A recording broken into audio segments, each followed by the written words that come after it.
All right, let's dive into Robert Kiyosaki's You Can Choose to Be Rich. We've got excerpts from the book itself and some background on Kiyosaki.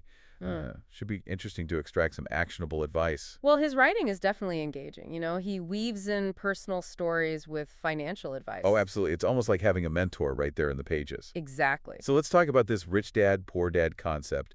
Two father figures, his own father, the poor dad, and then his friend's father, the rich dad. Right. Two dads, both hardworking but completely different approaches to money and finances. And that seems to be a theme throughout the book, right? Like it's not just about working hard, it's about, It's about working smart. yeah, working smart, exactly, and building assets that generate income passively. That's the key to freedom, isn't it? Not trading time for money constantly, but having your money work for you. Absolutely. And he outlined 6 get-rich strategies that really challenge conventional thinking.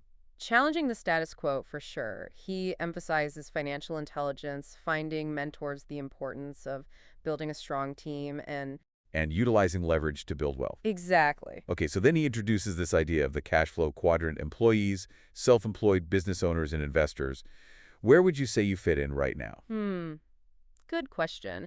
It's a framework that helps you understand where you are financially and how to potentially achieve financial freedom. And the goal is to transition from the left side of that quadrant, where you're mostly exchanging time for money, to the right side, where Where your income comes from assets you control. makes sense. Okay, so let's talk about financial intelligence.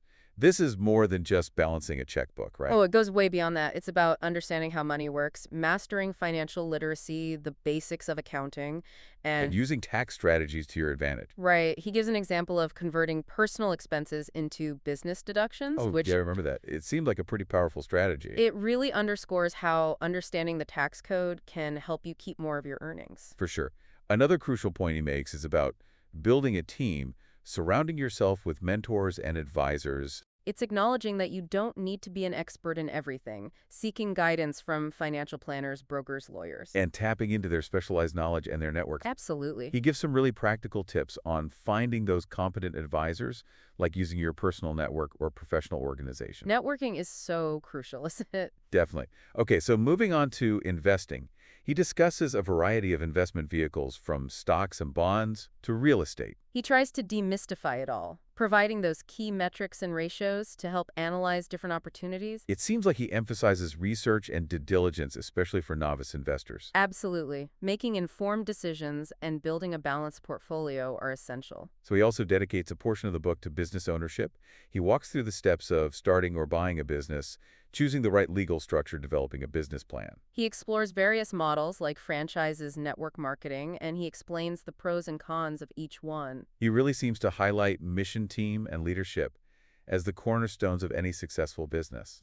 It's not just about the product or service, it's about creating value, having a positive impact. And building a sustainable business. Right. He also introduces this idea of the ultimate investor, someone who builds a successful business and then takes it public through an IPO. The pinnacle of wealth building in his framework, highlighting the potential for significant financial gain. Before we move on, what else stood out to you about Kiyosaki's approach? Well, one thing is his emphasis on mindset. He encourages readers to challenge conventional thinking, overcome fear, And and embrace an entrepreneurial spirit. exactly, it's about taking control of your financial destiny. I love that. It's not just about financial strategies, it's about shifting your perspective. Absolutely. He wants to empower people to take charge. Great insights. We've covered a lot of ground here. There's a lot to unpack in this book. Absolutely. So one thing that's really interesting is how Kiyosaki digs into economic cycles, booms and busts. Oh, right. He talks about how they're inevitable.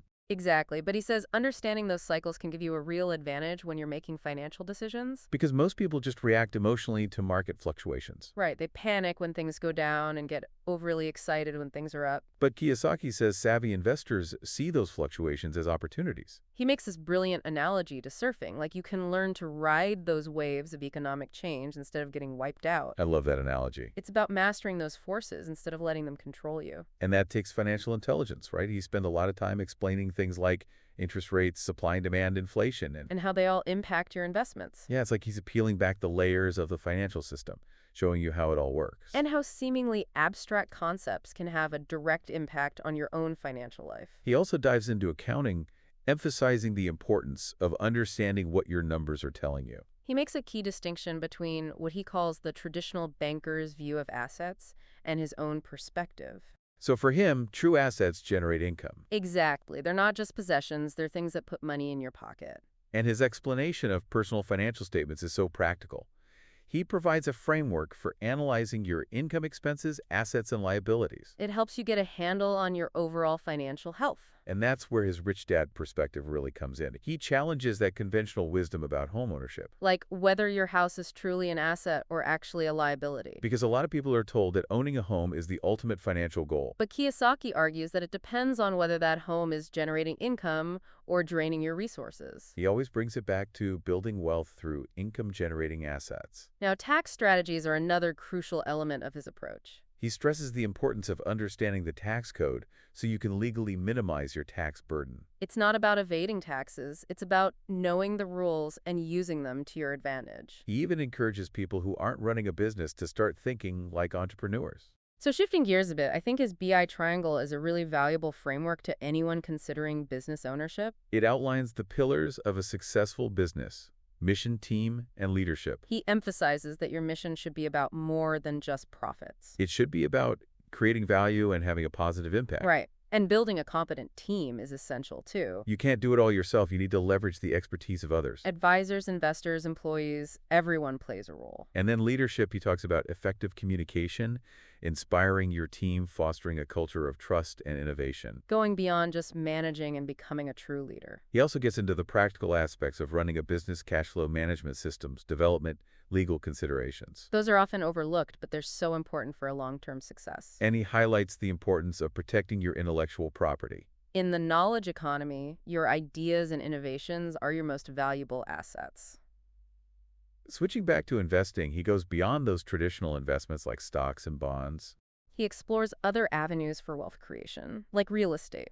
He talks about how leveraged tax advantages and appreciation can make it a powerful tool. And he provides concrete advice on analyzing real estate deals, evaluating property, negotiating with sellers, managing rental properties. Making it feel less intimidating for those who are new to it. And he encourages people to consider owning a business as an investment, not just a job. He explores different paths into that quadrant of his framework: starting your own business, buying an existing one, or investing in franchises or network marketing. But he stresses the importance of doing your due diligence, analyzing financials, understanding market trends, assembling a team. Making informed decisions and minimizing risks. And it all ties back to his ultimate goal: becoming an ultimate investor. Someone who takes their business public through an IPO. The culmination of that entrepreneurial journey. Before we wrap up this part of our dive, what else stood out to you? You know, I think it's how he weaves in his personal stories. It makes even complex financial concepts feel relatable. It does. He makes it feel like you're having a conversation with a mentor who's sharing their experience. And encouraging you to follow a similar path. His approach is both informative and inspiring. It motivates you to take action. Exactly. He wants readers to create their own path toward financial freedom. And he provides the tools to do it.